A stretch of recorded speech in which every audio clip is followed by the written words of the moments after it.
Hello guys and welcome back to our channel that is Pune Motorcycle Club Official, and I am your dost, your host Puneri Javeri. As you've seen our previous videos that is about the KYT TT Revo, हम लोग को बहुत सारे ऐसे DMs मिले हैं. We've got such good comments कि it has been a little different video that we have come up with, a interaction with one of the person who had got that helmet, and uske वजह से we are trying something new again, and this time it is not about a helmet but it is about a bike which our friend, our brother and one of the riding buddy had bought a year back, and he's clocked around 10,000 kilometers on that bike.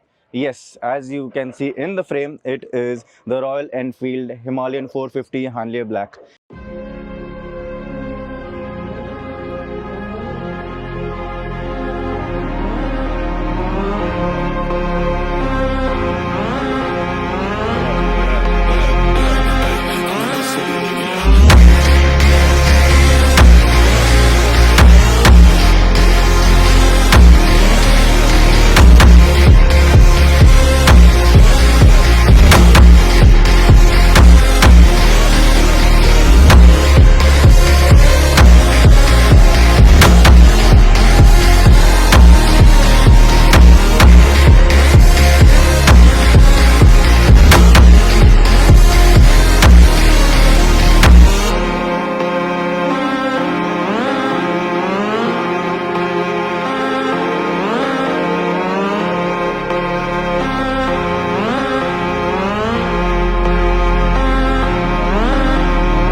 Justin Diamond, Alvin, let's go. Yeah. I'm in the whip with authority, looking like Skybri. She got a body, ayy. And she been... Let us introduce him, and his name is Akshay. And hello, Akshay. Hello. Oh, nice hoodie, Himalayan Spirit. Yes, I like your hoodie and I like your bike. बहुत Thank you. अच्छी bike भी आपने ली है, and of course off roading है तो मुझे दिख भी रहा है कि आप ऑफ रोडिंग में बहुत ज़्यादा ही टाइम दे रहे हो. It's not wash till now I think. And ये हमारे साथ कोंकण राइड में भी आया है. ये नहीं आया था बट बाइक तो आई थी हमारी. And it was really amazing. Even I have gone ahead and I have ridden around 50 to 60 kilometres on the bike, and मेरा एक्सपीरियंस तो बहुत अच्छा था. बम्प्स रहे या फिर ऑफ रोडिंग रहा, पॉट होल्स रहा, कुछ भी फ़र्क नहीं पड़ा था. I was literally just revving the engine and going zoom past it, and that is why I would always prefer N off roading bike. हम मेरे पीछे भी एक KTM की ऑफ रोडिंग बाइक खड़ी है, that is the 390 adventure. But I just want to know from his perspective कि उसने ये क्यों लिया. He could have easily gone for a KTM because KTM is an amazing bike in the market right now. They will also come up with a new adventure ADV, the new ADV 390, and when he got it last year, of course वो नया वाला नहीं था, the पुराना ADV which you can see out here was there. So he had multiple choices or multiple options that he could have gone. He even had an option of going for NX 500, which Honda just had come up with that time a year back with a parallel twin engine. But after all, he went for the Royal Enfield Himalayan 450. So let us see that why did he go for this bike and not any other bikes in the same class segment or against the other competitors. Akshay, tell us about yourself. मतलब आपने riding कब से चालू किया था, and what made you come into the riding culture and what made you think of buying off-roading bikes या जो भी है. Like, let us know about yourself first.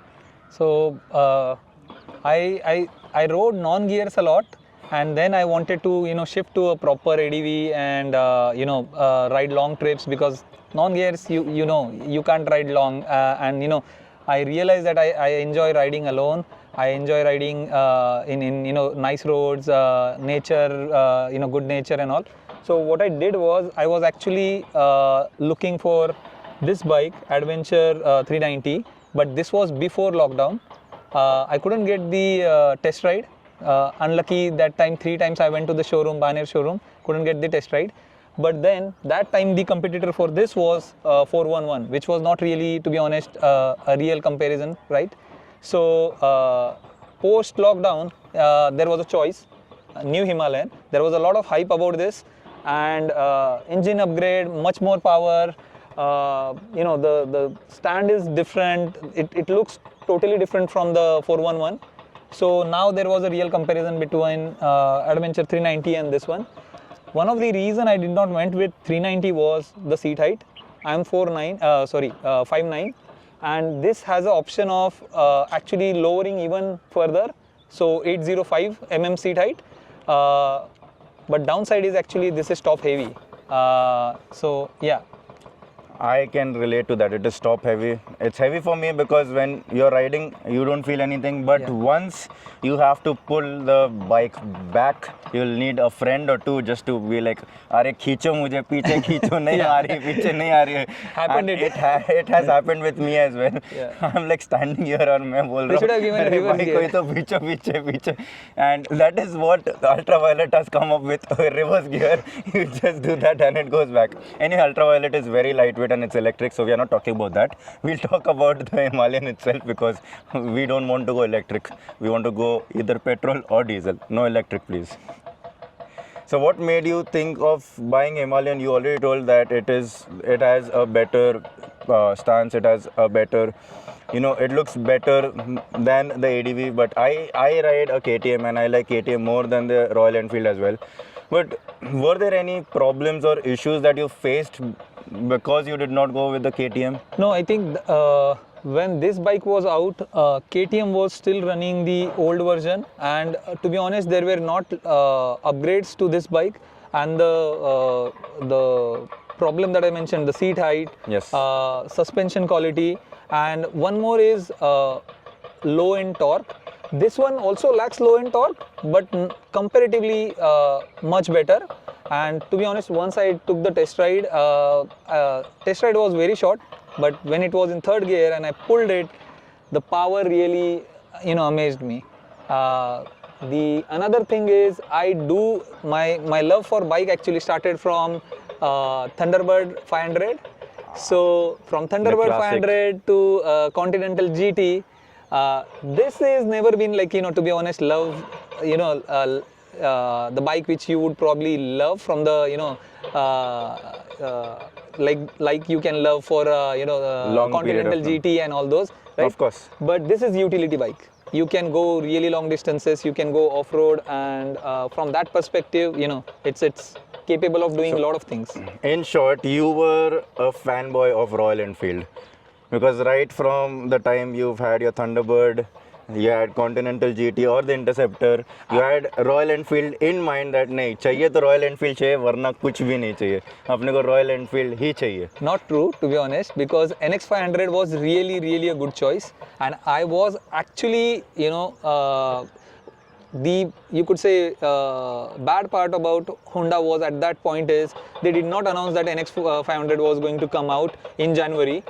I had waited for almost you could say a year to hear good things about this, and then the hype was there for almost a year for this bike, right? True. And after it came out, I booked it. I then got to know the NX500 is out, everything about it. I still stopped the process of this bike. I called the Big Wing showroom. Honda. They were not able to even promise when I can get the test ride. Test ride. And I had already booked this, right? The other positive side of this bike is it is quite cheaper compared to NX500. 100%. And if you compare the power difference, I mean, the cost difference and power difference is, you will say that this is value for money from that perspective. I mean, Honda has a better engine than Royal Enfield any day. It is more reliable. Yep. People Yep. have clocked around 1 lakh kilometers on Africa Twin, Yes. or they've clocked 1 lakh kilometers on a small scale bike that is even a Hornet. Yes. Which makes Honda much better reliable than any other bikes Anytime. in this entire world. Actually, I would rather prefer going for a Honda than a KTM. And that time, like you said, when I bought my bike, of course, there was no Honda. There was only one bike that Honda actually came up with was CBR 250, which was really nice, but even that was discontinued by the time I got my Duke 390. Saying that even while I was trying to purchase a bike, that time I did not have many options. Honda was there, but they only had CBR 250R, which was discontinued, so we did not know if the parts were available or not available. The only bikes that I had was either an Apache 310 or a Duke 390, so of course I went for a Duke 390. Like you said, you did not get the test ride for NX, that is why you went with the Royal Enfield. But there's one more thing, that KTM gave you a test ride, or they also did not give you a test ride like the Royal Enfield people gave you? So KTM did not give me test ride before COVID, but after COVID I did not even try it because I was very sure about this bike, reviews and my own test ride. And like I mentioned, I was looking to buy a bike pre-COVID, right? So I was already waiting for a COVID to get over and buy a bike. And now, NX 500, I was not sure about when I can get a test ride. I was not sure, when the bike will be, given to me, delivered to me. So the problem is, when you are waiting for 2 years, right? You would want to make sure that you get bike as soon as possible and you start riding as soon as possible. True. Of course, I mean, once you get a bike, you cannot stop yourself from riding. Yeah. Once you're into the riding culture, you cannot get out of it. You don't even feel like using the metro once you have a bike as well. So I can understand the things that you've gone through. I mean, of course, COVID hit us, but that was 5 years back. But you waited such a long time for a bike is amazing, because I couldn't even wait for 1 month. I had a baby boy, so I waited a lot post-COVID as well. You did. I can see that. It was great. Actually, Himalayan is one of the very good bikes, or a few bikes which I would look up to if I had an opportunity that time, if it had come that time. Like you said, 411, not that great, but 450 looks good, is much better. Off-roading, they've made a lot of, they've done a lot of research behind. They've had media bikes taken out on Leh Ladakh strip, and they've done an amazing job in getting this bike out. So I want to know, like, how was your experience riding the bike up till now for 10,000 kilometers? Like, have you faced any issues in between, or how was it? So the performance-wise, the bike is really good. Even economy, to be honest, like on a good highway, if I am, steadily cruising 80, 90, then I can get even 33 or 35. Wow. On highways, if I am cruising at 120 plus, then it is around 27, 28. So till now, like, since I bought it, the overall average is still 30. So that's good. Performance wise, yeah, and performance wise, to be honest, I do think that if it had like 5 more bhp or little less weight, it would have been even more fun.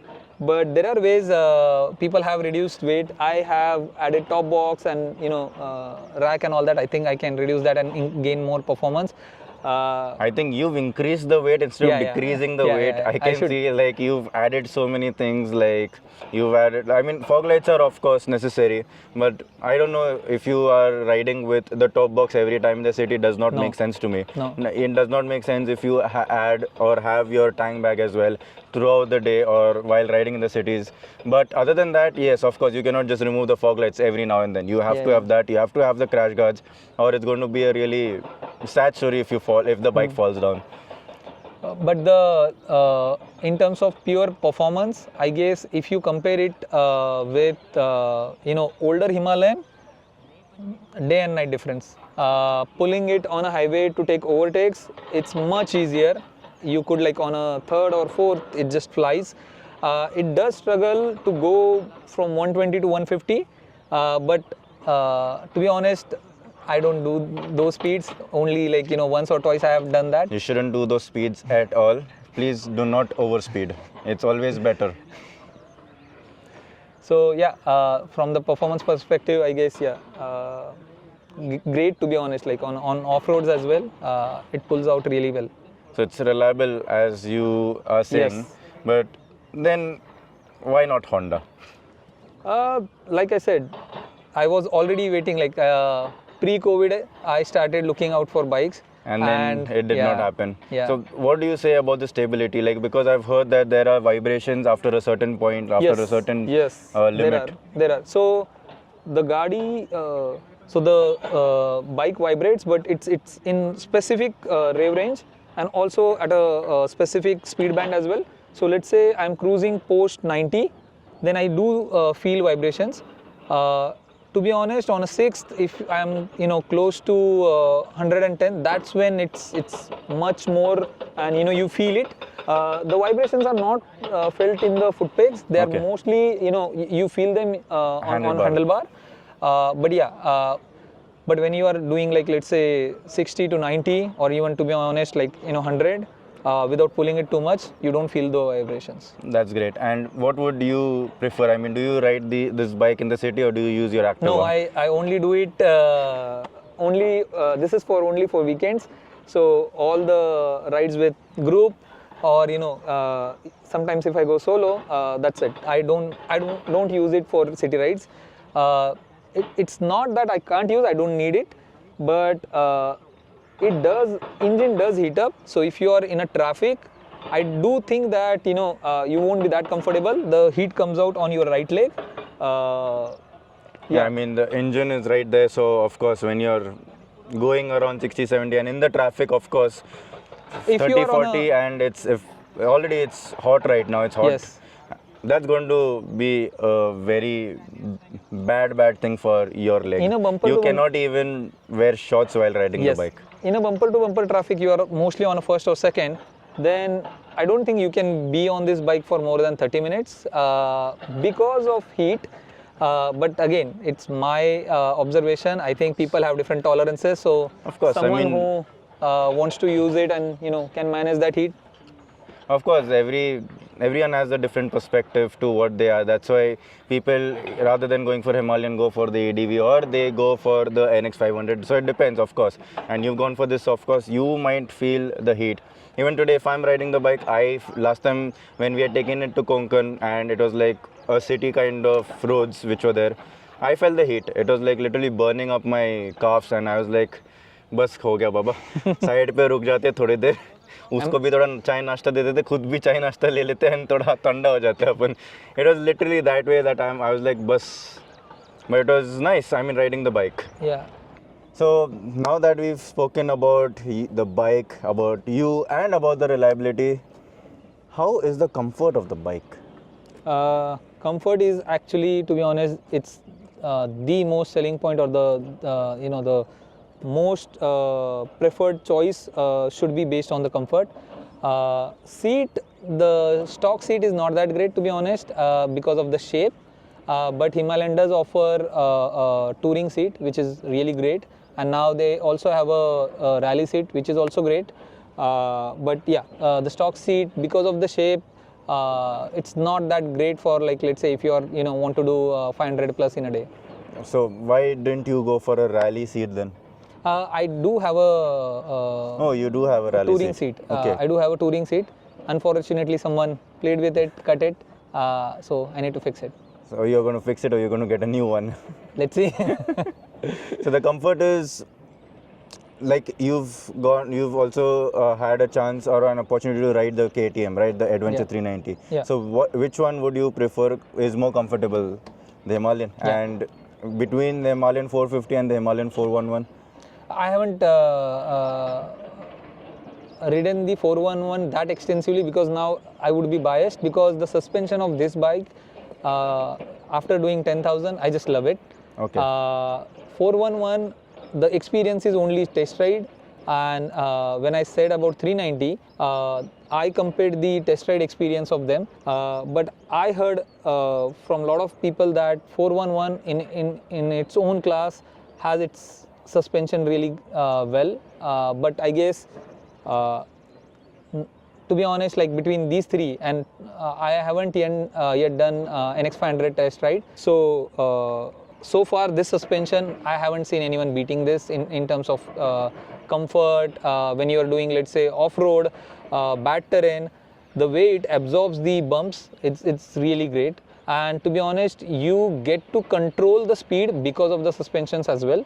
That's something that I found when I was coming back from Trimbakeshwar to Pune, and there were patches where the cement road was abruptly became off-road. There was no warning signs, anything, and I was at 90 something, and then suddenly the bad road started. So Welcome to India, it's So- everywhere. because of the suspension, I did not lose the control of the bike, they just absorbed it really well. I could control the bike and then ride it on the bad roads. That's great, actually. That's actually good. And so, what was the longest ride that you've had taken the bike? So I've been to Ujjain. So the way I did it was I took like multiple stops while going to Ujjain. But while coming back, I went to Omkareshwar, and then from Omkareshwar I did not took a break. I directly come to Pune. So that was the longest you could say without like a break of Only the break that you took might be for fuel and maybe for a chai or something, yeah, not that's more than it, that. yeah, So yeah. then the entire ride, the comfort was top notch, or was there any issues that you got maybe on your lower back or on your back that might No. be an issue like No. after some time? So there were 2 points where to be honest, this bike surprised me. One was our trip to Kas. So that time, it was the first time when I was riding this in a rain. I could easily do hundreds in a rain, and the control was there. So that is first time where it won me. And then after that, while coming from Omkareshwar, I thought I will be really in a bad shape because again it was rain. I was riding in a rain for more than like 2-3 hours, but after coming home, just I removed all my gears and got fresh, and that's it. There was no fatigue in the body. I don't think I expected that. I expected that I will sleep for a day completely and take a 1 day break after that, but no. Exactly. I mean, when we go for a ride, a long tour or whatever, like maybe it might be for 10 days or 15 days or even for 2 days, I come home and the next day I am completely gone because the seat of my bike is trash, literally trash. I mean, I cannot even explain that how bad it is because it's a street bike, of course, and the seat that I am sitting on right now, it's not that comfortable as well. Even for 10 minutes that I'm sitting, it still feels uncomfortable. I don't know, like I think the seat is No problem. really comfortable. It feels good. Also, I think it has to also do with the posture as well, because riding posture on this bike is much relaxed.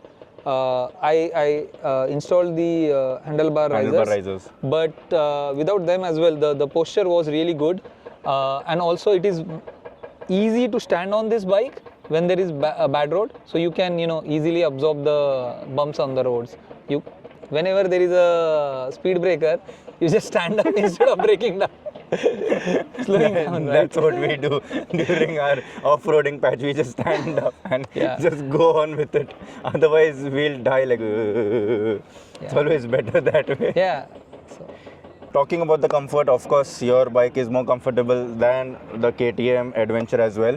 But how does it par in technology? Like, how's the instrument or the TFT display that you have on your bike? to be honest, the technology part, I don't think it wins anywhere. They did created a circular TFT display and has a Google Map integration, but I don't use it because you have to keep your phone on, so it drains your phone. So I use Bobo mount and put my second phone here and use it for navigation.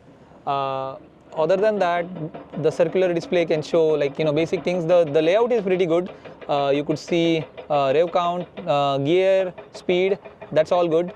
But I guess that's it. There is no traction control. You can even see the trip meters and the trip and the fuel range, right? Yeah, but it's basic. Every bike has it, right? So traction control is missing, and so I discovered one bug in the trip meter. I kept trip 2 for since I got the bike, so it automatically got resetted after 10,000. So I think the longest trip you can have is I guess 10,000. So one trip has only 10,000 kilometers and you've already clocked it, so of course it became back to zero. But the odometer does not have that. It didn't go back to zero. The kilometer side of it went back to zero, but the range is now 99.99. Wow, the range, that's a big bug. Actually, Royal Enfield should fix that. And what about the headlights? I mean, they've given a small headlight and I don't think... Mombatti. Mombatti, seriously? Yes. You cannot see anything in the dark. So one experience. I was going to Nashik on this bike. Because of some issue with the Mad Dog clip, they automatically got shut down. And because you are used to them on a road, if they suddenly got off, you feel like blinded. And one of the reason is because the stock headlight is not that powerful. I did took a break, tried to get adjusted to the stock headlights brightness, but yeah, I don't think it's useful. You need to have an additional aux light. Maybe in the city when you already have a street lights, but yeah, not good on but highways. The thing is that, as you know, that many of the cities or states have banned using auxiliary lights. Yes. So how are you going to go about it when that happens? I think the other option is, instead of mounting the auxiliary lights, I can switch the lights themselves. So there are lights, which have much higher wattage bulbs inside them. So maybe I can switch to that, or just cover them only when we are passing through cities. Yeah. Yeah, I mean, you can increase the lumens of the headlight, and you can get some other headlights as well, the bulb actually, Yeah. for your main headlight. So it's going to be a little bit better. Yeah, this one is not adjustable, so it's just on off. It's just on off. Yeah. And what all things should have been included in your bike that you feel that agar ye hota, to it would have been much better, or it would have been the best bike ever? So this is a ride-by-wire. So I think having a cruise control on this bike would have been great. Even if it has a external accessory which I can fit in later, would have been great. Because this bike has buds around 90, 110. Constantly holding grip for that, like let's say 30-40 minutes constantly holding a grip, you would feel little numbness. And if you are riding like let's say 4-5 hours, 4 hours you can easily do straight, but after that you will feel numbness. So having cruise control would have been much better experience riding this for longer days. Now, like that KTM has different ride modes as well. They have a much better TFT display where you have much more abilities, you can play around with the TFT. So would that have been made a difference if that would have been added to your bike? Maybe having a traction control would be good on some places, but to be honest, this has 4 modes: performance, ABS on, performance, ABS off, eco, ABS on, eco, ABS off. I am always on performance, ABS on. I have not even tried ABS off, even on off-roads. I haven't done that much off-road, to be honest, all trail riding to turn it off, but yeah. So coming to the major thing that every biker wants to know is the maintenance cost of the bike, the running cost, or the maintenance cost that your bike has given up till now after 10,000 kilometers. This bike is actually very light on a pocket in that terms. The maintenance cost, we will post a screenshot of it, but it's really low. I think it hardly cost like $2,000 per service till now. The first service was on 500 kilometers, second inspection on 5,000, and the third proper servicing on 10,000. I just got it done after like 9,500. That's it. I think what they essentially do is change the oil filter, check the brake calipers, and that's it. After 10,000, none of the disc brakes has shown any problem, so they are good. I asked them how long they can I can still use them. He said easily 5,000 or 7,000. So you've not changed the disc. You've not changed the disc brakes. Yeah. Because I upgraded to new rims, so the discs themselves are new. Yeah, I upgraded to the tubeless tires. Yeah. That's actually good, because you do not get tubeless tires directly in stock. You have to, of course, get them from like the Royal Enfield itself, right? Yeah. So how much did that cost you? 12,400, I think. 12,425, something like that, and installation took like 500, something like that. Yeah. So overall 13,000, and you had your Yep. tubeless rims fitted, which is really good. And that's another point where NX 500 or Adventure 390 at that time did not offer. Now the new KTM does offer it. But it's very heavy on the pocket. It's 64,000 to get a tubeless tire set rims, and which I don't think, I mean, I would change it directly after first service. I would rather use it for a year and then change it to a tubeless ones. So any issues with the service center guys, or have they serviced your bikes very well? So one issue that I have found rarely occurs is sometimes on highways is if I am on a 6th gear, like just shifted the bike from 5th to 6th, suddenly it comes down to 5th, and I told service center that I am facing this issue. They haven't fixed it because they said that they are not allowed to pull the bike till 6th. When they are doing servicing and doing small testing, they are not allowed to go till 6th gear and ride it longer. So but like the issue is not consistent. It is not always there. It rarely happens. Like let's say in this 10,000, it probably happened like 6-7 times. So but yeah, it bothered me when I was coming back from MP. Because it happened twice on that trip, but yeah, that's the only issue that I found, which was not easy to reproduce for service center guys. That is actually bad. I mean, if you have an issue, they have to have the capability and the audacity to at least get it done or get it fixed for you. I don't mind giving them consent to ride it to exactly. I mean, 100, if we are giving the consent for them to pull to the 6th gear, because of course you are facing that issue, they should make it a point to get it fixed. Otherwise, you're going to face this issue now and then again, unless and until you change your chain sprocket or the chain entirely. Yeah, but to be honest, because the problem is not easy to reproduce, meaning in this 10,000 kilometer, it happened only 6 or 7 times, right? So I don't know, maybe it could be my issue that I'm not shifting it properly. But yeah, also it takes time for gear gear indicator to sometimes show whether you are on neutral or not. So sometimes it shows that you are on neutral when you are actually in second. Happened like twice when I'm in a signal.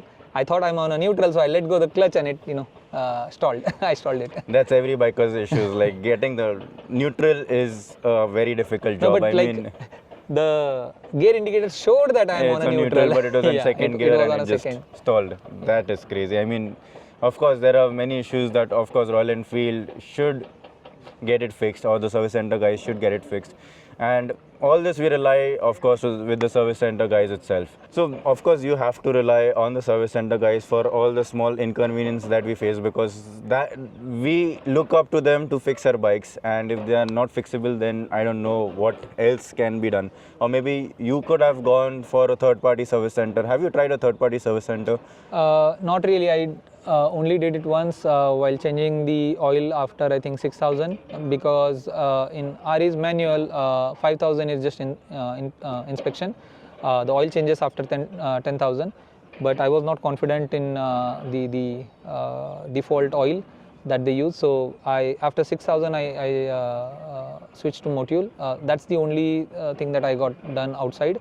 But the issues that I mentioned, right?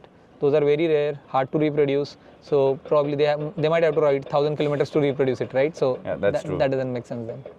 So, as this is an off-road bike, of course, so have you taken this bike on off-roading, and how was your experience?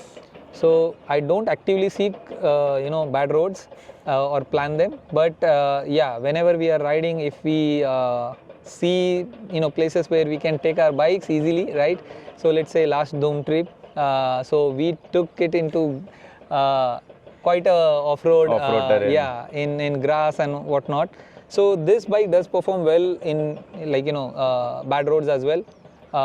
Made for road, made for no roads, right? No roads, yes. So yes, the only, I guess I would say, issue is, so as this is my first bike, I took it on the off roads as well, but getting used to 200 kg is not that easy. Of course. Before getting this bike, I actually got my friend's Classic 350, used it for 2 weeks, and then started using this. But the weight of Classic doesn't feel, just because it's lower towards engine. This bike is top heavy, so if you are doing off-roading, if you are on a bad roads, you need to make sure that at slower speed you are managing the weight correctly, else Of course, there are chances of you falling off on the off-road. yeah.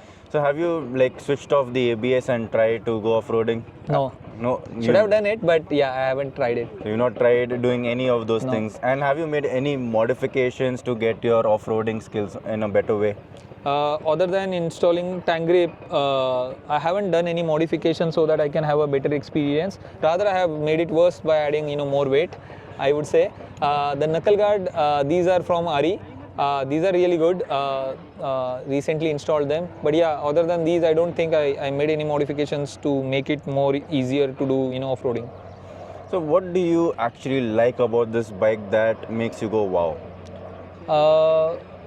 So suspension is, to be honest, no matter how much I talk about it, it's not going to cover the experience of it.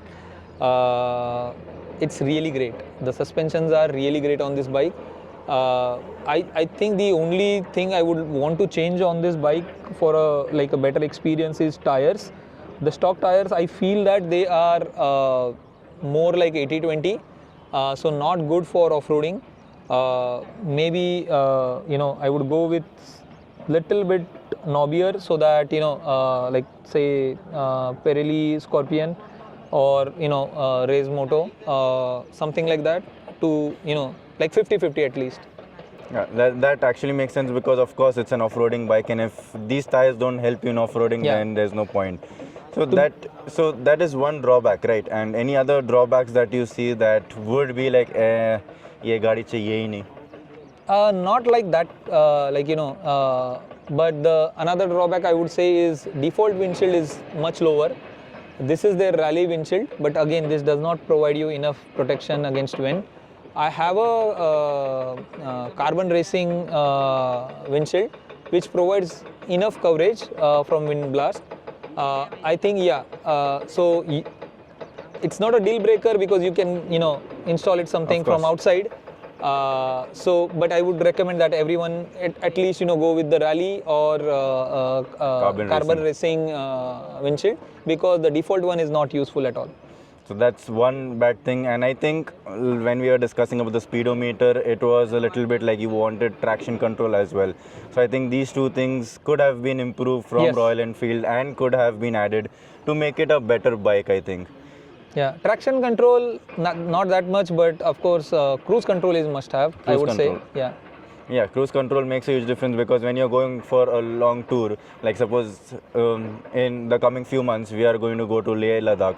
So of course, traveling from Pune all the way till Leh is going to take us 4 days, and continuously being on the same speed, 80, 90, 80, 90, or maybe once in a while 100, because if the roads ask you to go 100, of course we are going to cruise at 100. It makes a huge difference when you're cruising at 100 and the cruise control button is on and you're just like relaxed, in a relaxed position and just sitting and Yeah. going ahead. I don't want cruise control to leave my hands from handlebar. I just want them so that I can relax in between. Yeah. Actually, I mean, just like that, you're not taking your hands from the handlebar, but you're just in a relaxed Yeah, position. You're not exactly in that position where you're injuring your wrist as well, because of course when you're in this position for a longer duration of time, your wrist starts to hurt after some time. After say 300 odd kilometers, it starts hurting. So it's always better to have both of your hands like this, and cruise control makes a huge difference because of that. So would you recommend this? Oh, sorry, you were saying something. Also, one thing that many complain, I haven't tried it extensively, is this bike is not balanced, as in if you let go of handle, it it leans towards right and start taking going towards right. So it's not balanced, as in if you leave completely, it doesn't follow the straight line. I don't leave my handlebar, so I don't have to face that problem, but that's the complaint that I have seen online. We've seen online about the same thing, that it moves either to the left or to the right. It does not go straight. I think Royal Enfield was a little bit drunk that time. You never know what they were doing with that. Anyway, so would you recommend this bike to the new riders, or would you recommend this bike to the people who've already been into off-roading or into long tours? To be honest, I mean, if I see, let's say if you already have a 411 and if you want to upgrade, right? This is a good bike for someone who is already owning, let's say, Hunter, 411, or anyone who is, from a Royal Enfield family, because they are used to it, right? But if you have not ridden, let's say, a heavier bike before, and then if you are upgrading from, let's say, any 200 class bike to this one, I would recommend going with the new 390, purely because it is lighter. So for you it would be much easier to adapt to the power of it, because it is lighter as well. I have dropped it thrice. One when it got stuck in a mud, and I thought I had a place to place my foot on, but it was actually a muck, and I had no support. But other two times when I dropped it while actually turning towards right, and the whole weight got on my leg. After certain tilt, it's better to let go the bike instead of taking it on your back. Of course. That's actually because you don't want yourself to get injured. I mean, you can get the bike fixed, but once your leg is injured or your hand is also injured, it's going to take a lot of time to get that thing repaired. Because we've had people who've met with accidents, and they were like literally having no rides for certain months, like 7 to 8 months, and it was the worst times, of course, that you cannot ride. We are riders. We need to go on rides either on Sundays or every other weekend. It makes a huge difference.